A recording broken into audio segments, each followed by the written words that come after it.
On a hot October night, an Australian adventure takes a sudden and terrifying turn. When 7 unsuspecting tourists enter dangerous waters, and a moonlight swim turns into a desperate search for a missing friend.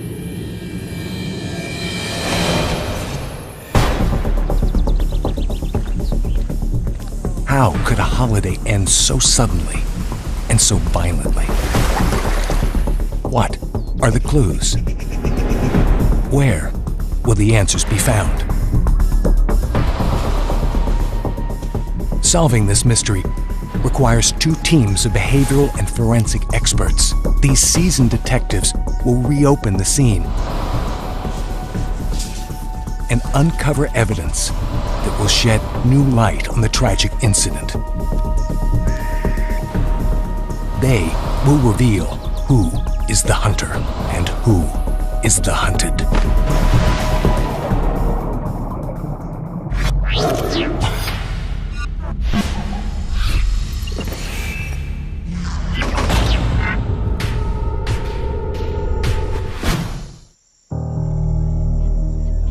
A full moon rises over the outback in northern Australia. 10:30 p.m. A group of backpackers is enjoying a refreshing dip in an idyllic waterhole. Their laughter echoes out across the surface of the water. When suddenly, one of the swimmers disappears below the surface of the water.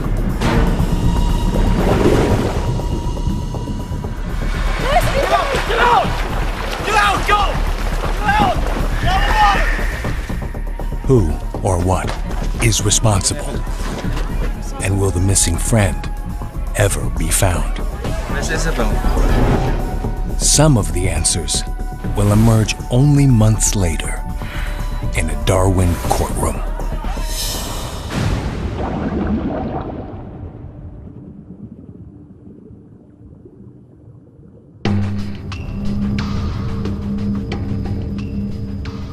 The backpackers are swimming at night in the middle of one of the most remote and untamed places on Earth.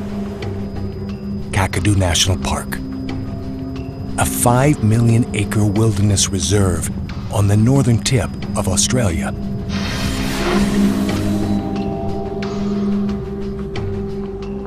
The young travelers are part of a tour group consisting of 5 British men, 2 Dutch cousins, and 2 German sisters, Valerie and Isabel von Jordan. They are all here to enjoy the natural wonders of the Australian wilderness. Kakadu was awesome.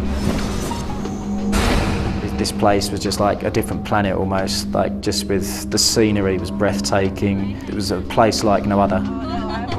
But for the von Jordan sisters, the natural world provides a special refuge from violence.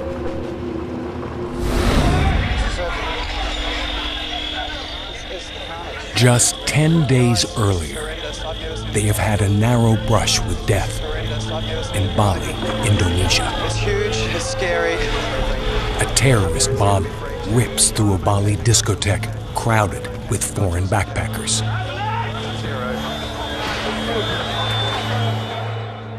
It's a club the sisters had visited just 2 days before. More than 200 young people are killed, most of them foreigners. From my understanding, it's Isabel and her sister had come to Darwin as a direct result of the bomb. It had gone from a holiday paradise into just like a nightmare. But their troubles have just begun.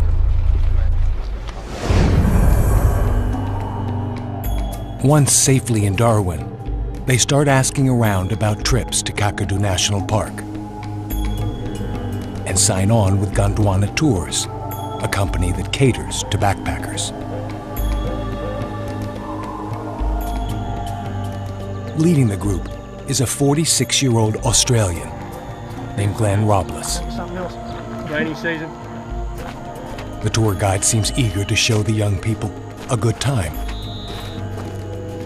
We just wanted to just experience as much as we could within the 4-day trip. We didn't want to be held back from much, and we went to see and do everything. One night, the young people decide to go for a late-night swim in a waterhole, a short distance from their campsite. Approximately 30 minutes later, one of the tourists is missing.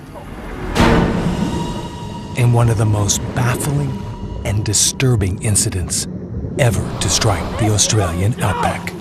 Get out! Go! Get out! Get out of the water! It was a beautiful spot though. Oh, it's lovely, yeah. There Like I you said, go. this time of day it's great. Chief Ranger Greg Ryan has been at Kakadu National Park for 22 years. It's safe to swim. He was one of the first to respond to the scene the night of the disappearance. Charlie Manolis is a scientist with Wildlife Management International. So where are we heading now, Greg? Down the Sandy Billabong. Yep. This is exactly the route that the tour group took to the water. Moved past this tree. And were they all together, the group? Had they come down as a They were group? all together, yep. There was a total of 10 people in the group.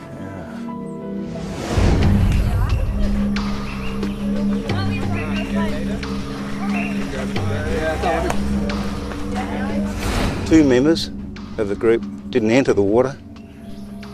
They stayed out here. They lit a fire. One person was playing a didgeridoo. So there would have been a situation. fair bit of talking, presumably, and like most tour groups, everyone having a good time. Yeah, they were in high spirits. Around about 10:30 at night. Okay, They so it was actually late. arrived at the beach. Excellent. Yes, it was late. No. Well, it would be pretty inviting. That time of year, be hot and sweaty. That looks so good, doesn't it? 7 members of the group entered the water here. 2 or 3 stayed on the water's edge.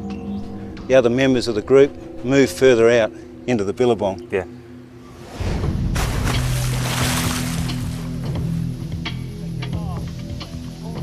We was all swimming in the water for about 5 and 10 minutes. Well, we was all enjoying ourselves, we was splashing, creating a lot of noise. And it seemed perfectly safe, it was not a problem. It was only a few metres from the shore. Everyone was happy, everyone was enjoying it. It was a really good night. The tourists swim gratefully in the night air. Some start pulling others under the water. People were swimming underwater, going up to like someone else in the group and grabbing their legs and pulling them underwater, and then everyone would come up laughing, and we were just larking around like people do in the water. There was 3 people swimming about 10 metres from the shore. Myself and another member of the group were probably about 4 metres from the shore. And then that is when it happened. I was watching 3 members of the group, and suddenly Izzy just disappeared. She just disappeared under the water. Isabel Von Jordan vanishes. At first, the others are confused about what exactly is happening. The whole incident took place in probably a second. It was just very quick, but for me it was like in slow motion. Is it possible she has suffered a cramp and just gone under? Not likely. Humans struggling in calm water typically have enough time to shout for help. Witnesses at this scene recall no cry for aid. All I remember is I remember that one minute that she was there, and then all of a sudden she was gone.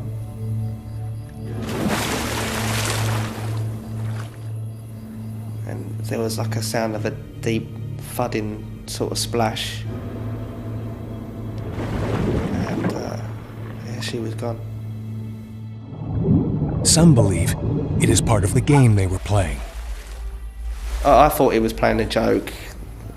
Didn't really think much of it. But this time, it is no joke. After maybe 10 seconds, she still hadn't surfaced. 20 seconds, she still hadn't surfaced. Get out! Get out! James Rothwell is the first to sound the alarm.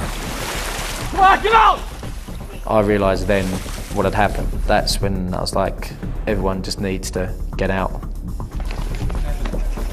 Within 30 seconds of the disappearance, everyone is on shore, except for one. Easy. So we all sort of come together and started shining a torch on top of the water to see if we could see any sign of Izzy. Izzy. Me too.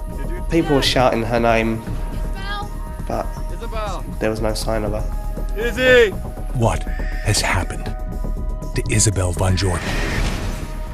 It isn't long before flashlight beams reveal a terrifying clue.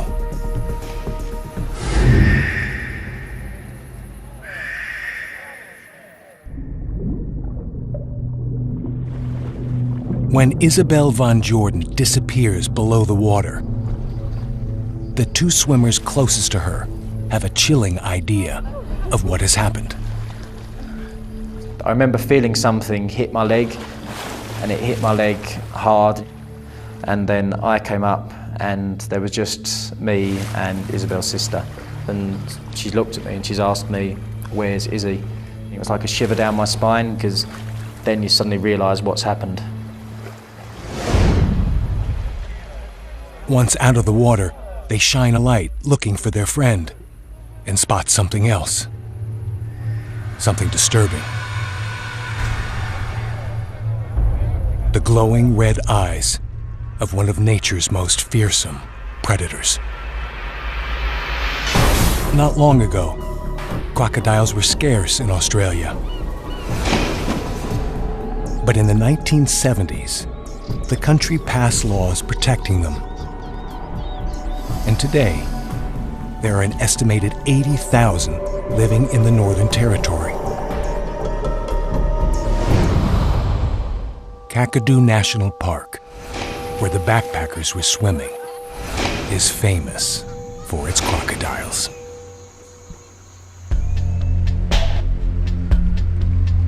The crocs of Kakadu are big business. Tourists from all over the world travel here for a chance to see the predator in its natural environment. But attacks on humans have been remarkably rare. Accounts of the few that have occurred are told repeatedly on tourist boats that cruise the waters in and around Kakadu. The horrifying story of Val Plumwood is one of the most popular. One of the more horrific attacks I've ever heard of, folks, and read about, is a woman out here in the East Alligator River out in Kakadu National Park. Went canoeing up and down the river, and well, she was canoeing along and a large crocodile came up and started bumping the side of the canoe.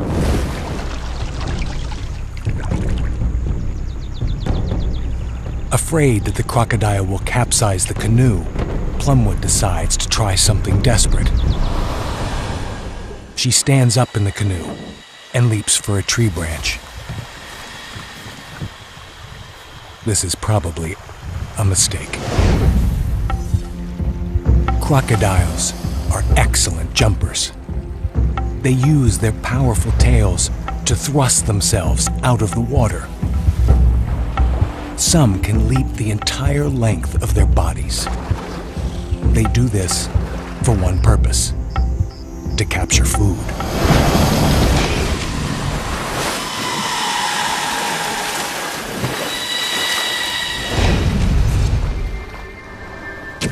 I leapt, and as I'm almost in mid-leap, it came up out of the water and got me in mid-leap right between the legs.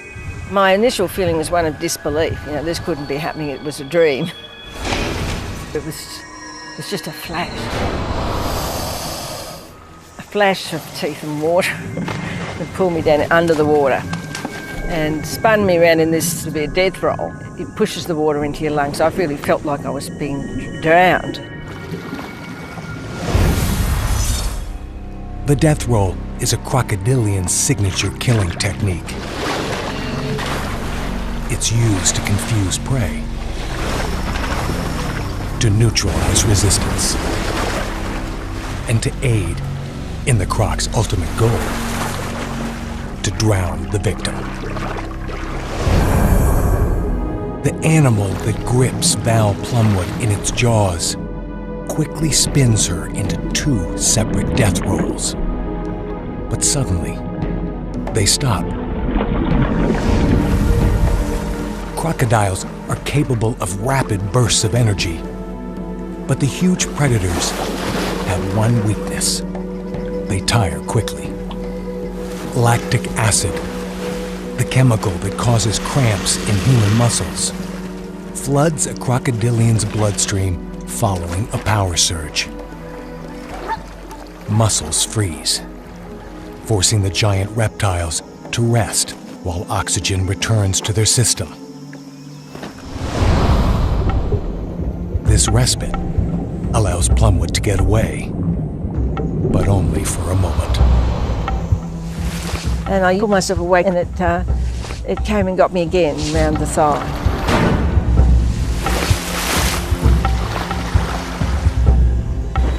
Val Plumwood endures a third death roll in the jaws of a crocodile.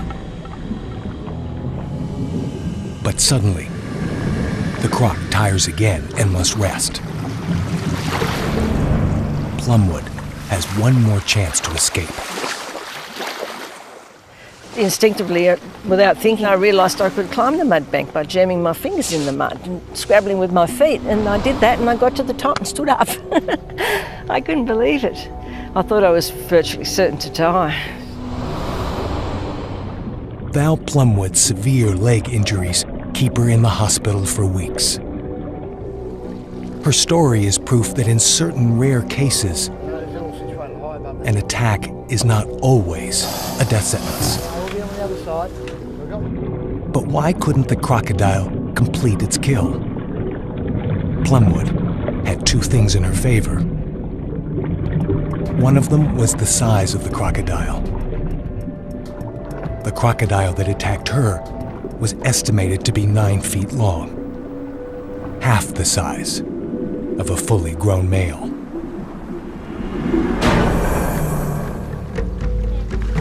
In the 15 years between the attack on Val Plumwood and Isabel Van Jordan's disappearance, the crocodiles in Kakadu continue to grow larger.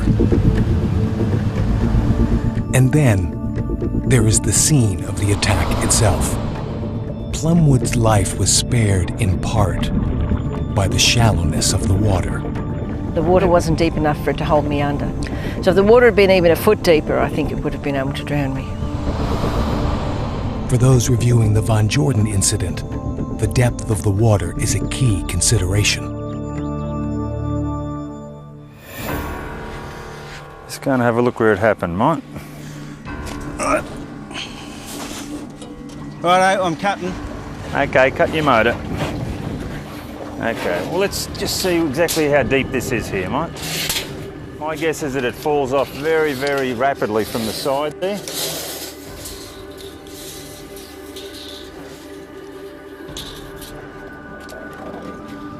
Right, okay.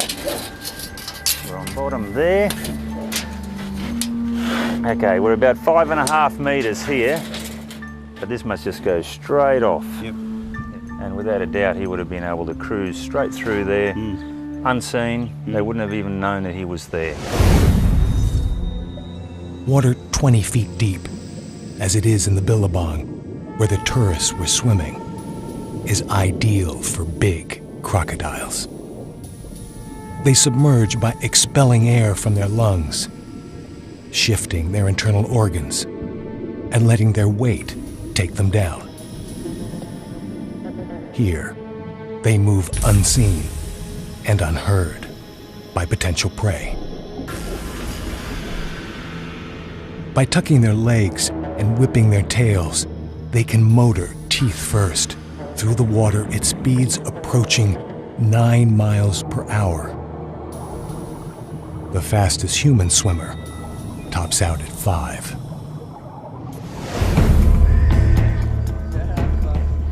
There is perhaps no more dangerous place to be in Kakadu National Park than treading water in a deep, dark billabong. But that's where this group finds itself on a hot October night. And when it's all over, one of the swimmers will be convicted of a crime.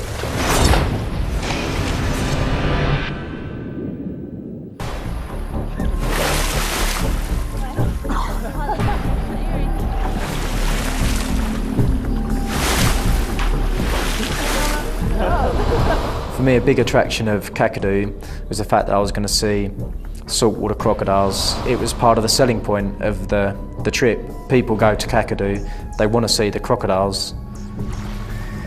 Over the course of their doomed holiday, the backpackers are exposed to the harsh Kakadu climate and tempted by its wild beauty.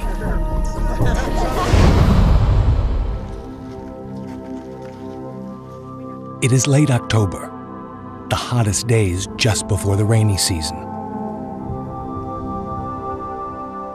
Every day, temperatures are up to 100 degrees Fahrenheit.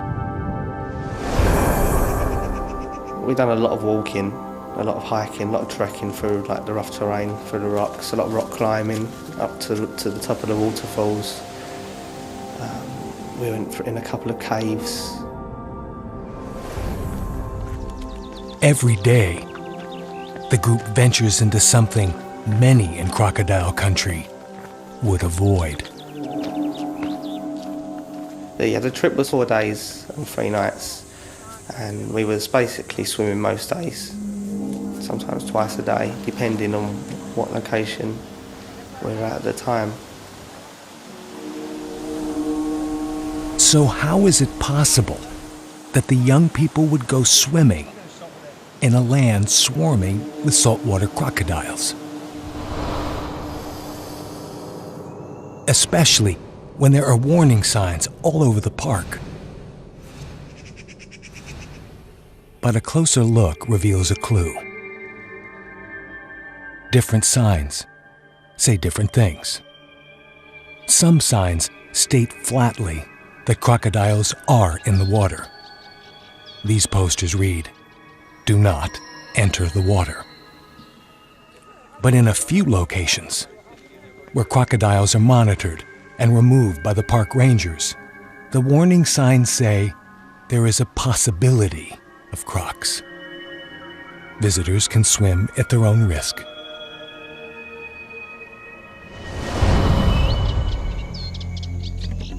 On the third and last night of the trip, the idea of swimming comes up once again. After a hard day of hiking, Glenn Robles brings the group to a popular campground called Sandy Billabong. As usual, the group relaxes around the campfire. The night is extremely hot. On the last night we was camped up at Sandy Billabong, and we had just finished eating dinner together, and a member of the group asked the guide if we could have a freshen up because we was very dirty, tired, very hot. There was a didgeridoo there, I think it was Glenn's, our guide, on which people was trying to play, unsuccessfully though. On that particular night, no one was really drinking. I think I and another member of the group were drinking, but I had the most of 2 little cans of beer. The night was always very hot, sweaty, we was always dirty. So there was always dirt getting into our skin, it was uncomfortable. A shallow expanse of water is located just yards from the camp. But Glenn Robles tells the group that water is unsafe. I know you're hot and you're dusty. So it wouldn't be safe for us to go there, because he believed that there was crocodiles in that water. But Robles has another idea about a place called Sandy Beach. The tourists decide to go. As they make their way down the dirt road, they pass at least 2 signs warning of crocodiles, but no one is paying attention.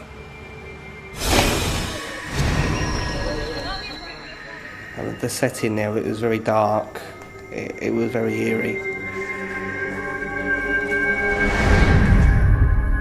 A single flashlight beam scans the billabong, looking for eyeshine.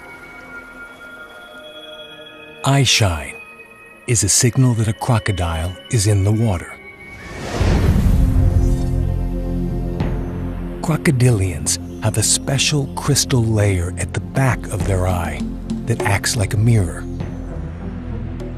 It creates a reflective eyeshine that can be seen for hundreds of yards. This water passes the test. No crocodiles in what appears to be an ideal place to swim. The first impressions of the billabong was that it was a small stretch of water. I didn't think it carried on very far. For me, it was a swimming hole. I could see the other side of it.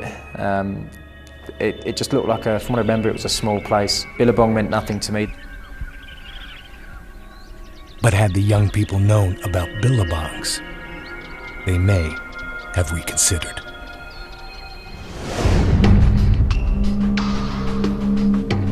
A billabong is actually a section of a stream deep enough to hold water year-round. In the wet season, rivers overflow their banks and fill the floodplains. Crocodiles are free to travel through an endless network of interconnected waterways. But in the dry season, rivers and streams evaporate, and the crocodiles retreat back into the billabongs.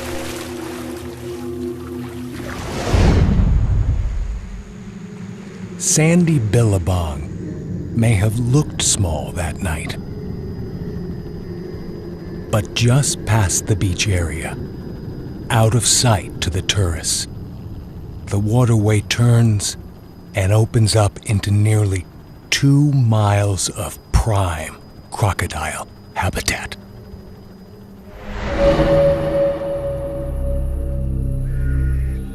But with no crocodiles in sight, they take the plunge. It seems a perfect ending to a perfect trip.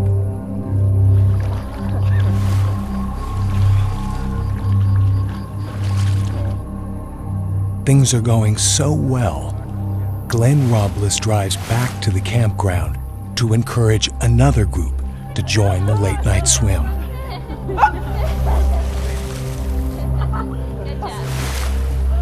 When he returns, everything will have changed.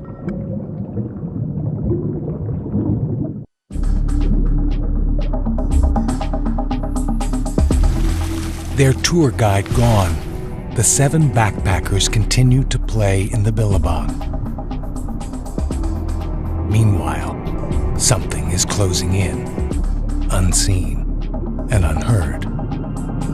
A 14-foot saltwater crocodile. The tourists may be blinded by the dark, but this fearsome predator is not. Crocodile expert Greg Erickson and emergency medical doctor Brendan Furlong review the tools crocodiles use to navigate through the moonlight. So, Greg, I understand Miss Van Jordan was attacked at night. How would a crocodile attack Well, what happened in this particular situation is they drove up in a Jeep. Jeeps make noises, and these animals have excellent hearing out of water. What they do is as they come to the surface, their nose is out, their eyes are out, but also their ears. And they have excellent hearing. So I'm sure that this animal heard that Jeep come up and probably got excited. Here's an opportunity potentially to seize some prey. They had a campfire and partying, these sorts of things, making lots of airborne noises, and this animal was well aware that they were in the area.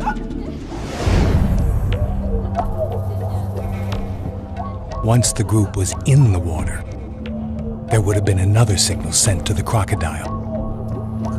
The ripples in the water.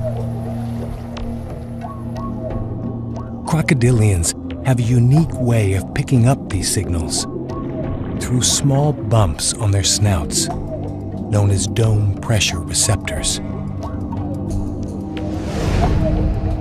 Experiments conducted by Dr. Daphne Soares at the University of Maryland have shown how crocodilians respond to vibrations in the water, even in total darkness. There are little receptors that are in the skin here called dome pressure receptors, and when a mechanical wave, in this case, a splashing in the water, hits those, it sends a signal down the trigeminal nerve, which is sensed by the brain, and it tells the crocodilian that there is something splashing in the water, probably a prey item, either to the left or right, and then they can turn and direct their attack at it. And so what would that be like with 8 people swimming in the water? I think that's going to be a crocodile magnet. Airborne sounds and vibrations in the water attract the crocodile to the location. Once there, its extraordinary night vision takes over.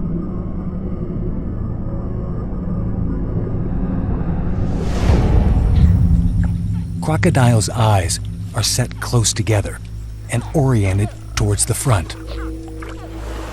Left and right eye fields of perception overlap, giving it binocular vision. A crocodile can gauge distance from afar, sink below the surface, then, like a submarine missile, launch itself towards its target.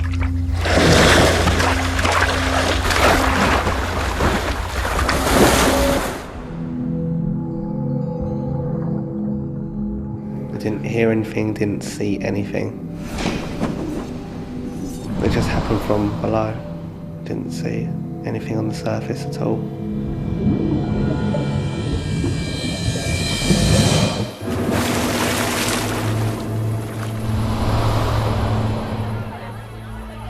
Once out of the water, they shine a light and see the danger sign they hadn't seen before. Izzy!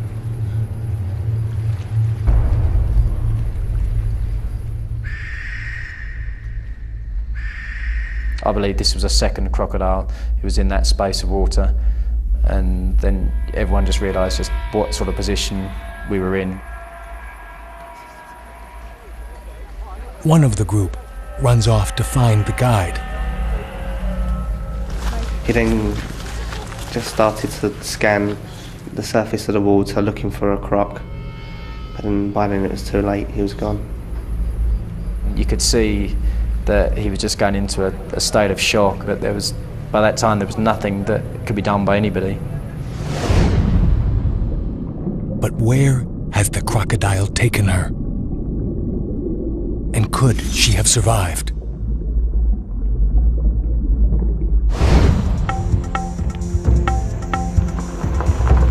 Park Ranger Gary Linder, Kakadoo's top crocodile hunter, is on the scene 2 hours later.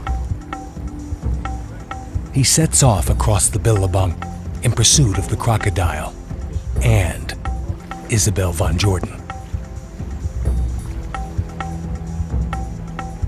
As his beam scans the surface of the water, eyeshine from several different crocodiles pops up from the darkness.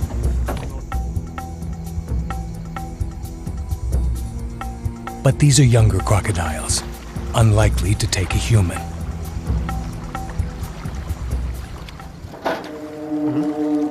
But then,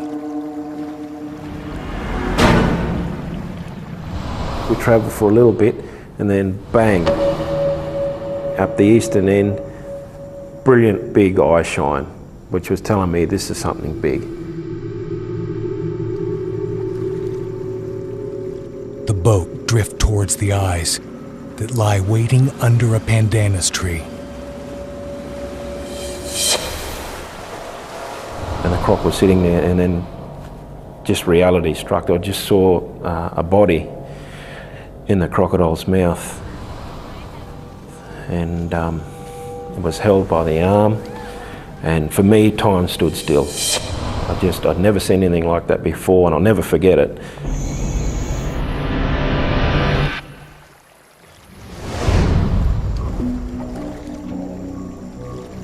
Lindner and his colleagues have found the croc and the body. Now, they must figure out a way to bring both back. For a second or two, I was just stunned, you know. And then he just submerged and he swam back under the boat. The croc was making his escape with the body. The size of the animal and the depth of the water left Isabel von Jordan totally defenseless. Ranger Gary Lindner now begins the most urgent hunt of his life, chasing the crocodile in a 2-mile-long billabong.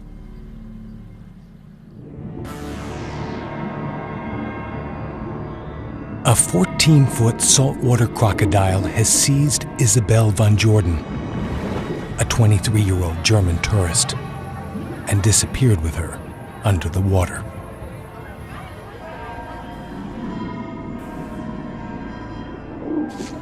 And then he just went deep, and then went straight to the bottom. The croc drags the boat for over 100 yards.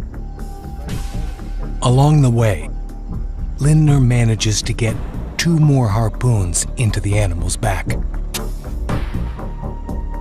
By now, the croc has been underwater for a very long time.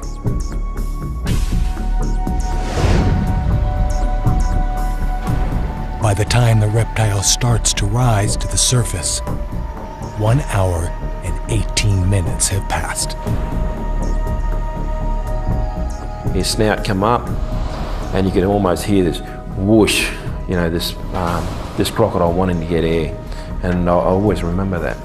It was just a sudden, gasp, someone gasping for air desperately. It's the last breath this crocodile will ever take. A shot rings out across the billabong, and then another, and another, and another. Lindner takes the 14-foot killer croc back to the beach. It's missing much of its right front leg, and a chunk of its snout has been ripped away. Could these handicaps have been a factor in its attack on Isabel von Jordan? Brendan, this picture here, this is the actual snout of the animal that attacked her. One thing you can see here, it's had the front of its snout bitten away. And I have this graphic here showing what this crocodile looked like. Was that more than usual, the amount of body you would see above water? Oh, absolutely, yeah. Normally you would just see what we call the cranial table here, just the top of the snout, and the eyes and the ears, and that's all you would see. But because of the condition of this animal, it had to keep its snout up really high, and obviously made it a much more visible animal. You know, if it can't sneak up on prey and get kills, it's obviously going to start starving. And it was extremely skinny. It may have resorted to just about attacking anything it could, just in the hopes that it actually could get a meal and make it through. One mission is accomplished, but now Ranger Gary Lindner has another task. finding the body of Isabel von Jordan. But where did the croc let go of its victim? Lindner decides to return to the place where he cast the first harpoon. So I thought immediately that's probably the most likely spot that it would have dropped Isabel, because it's worried about its own survival. It's gone from being predator to prey, or the hunter to the hunted. And as it turned out, that sort of guess, it turned out right. We went back and Isabel was lying almost immediately at the site where we first harpooned it. The damaged crocodile had taken her nearly 2 miles, searching for a quiet place to feed, away from the other, healthier crocodiles in the Billabong. When Lindner finds her, the wounds on Isabel von Jordan are remarkably minor. What can you say about the kind of injuries she sustained in that initial bite? Well, it's a little tricky. In a strange sense, it's a relatively protected area of the body, and you know, we have vital organs that live underneath here, but our ribs are really there to help protect us. Because she was pulled under the water, held under the water, she died from drowning.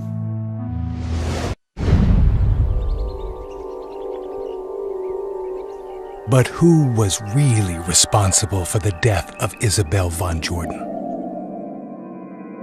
A reptile or a human? The question is decided in a Darwin courtroom 5 months later. The surviving backpackers serve as witnesses for the prosecution against the man charged with criminal negligence, the tour guide, Glenn Robles. Robles was no beginner. He had been leading tours in northern Australia for 15 years. He spent 3 years piloting a crocodile viewing boat in Kakadu. The young people had reason to believe that they were in good hands. We trusted him 100%, and I felt that he had the safety of the group at heart. He was the one who took them swimming every day and guided them past the crocodile warning signs. The signs were there, but we trusted the guide. Our guide was our guide, and he knew where we could go, where we couldn't go, where we could swim, where we couldn't swim. We put all of our trust in our guide. On the fatal night, he suggested the Billabong, drove the backpackers to the beach, and checked for crocodiles. It's all clear. Let's go. And of course, using a torch isn't a bad method of finding out if crocodiles are there, but of course it doesn't give you a 100% result. Yeah. Well, it tells you if they are there, but it certainly doesn't tell you if they're not there. Yeah, well, the crocodile may be underwater. Crocodile may have its back towards the light. You won't pick them up. I look back now and yeah, I mean, it's not a very good way of checking, but like I said, I've never been to that sort of place before. He's a guy that works there. If he tells me that's how they do it, I don't know any different. I'm not going to argue with the guy. 40 yards away, at the entrance to the beach area, a sign forbids swimming because of crocodiles. Glenn Robles was the first one in the water.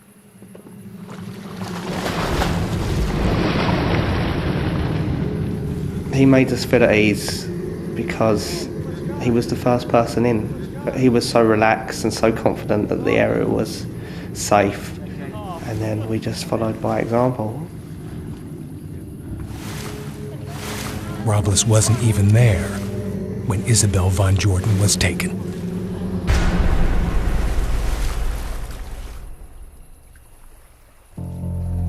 There is no way you can blame Isabel, there's no way you can blame any member of the group for what happened that night. The responsibility for me lies solely with Glenn. He's got to deal with it. Everyone who was there has got to deal with it.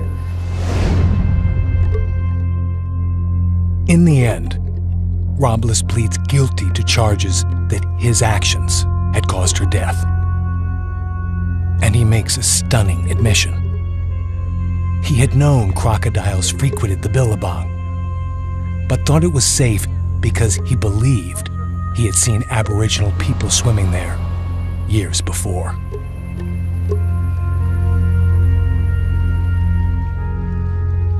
Court records reveal what Robles told detectives about the incident.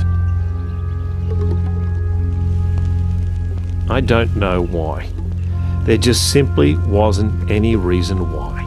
I just did it. Because it was very, very, very hot. You know, sweaty. And you know, it would be really refreshing. And I think that water was very, it was very inviting. The court hands Robles a 3-year suspended sentence. The former guide does not serve any time in jail.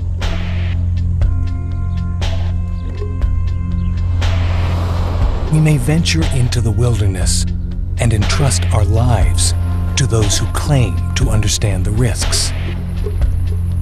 But even experts can sometimes reach too far and lead the innocent traveler across the line from being the hunter to being the hunted.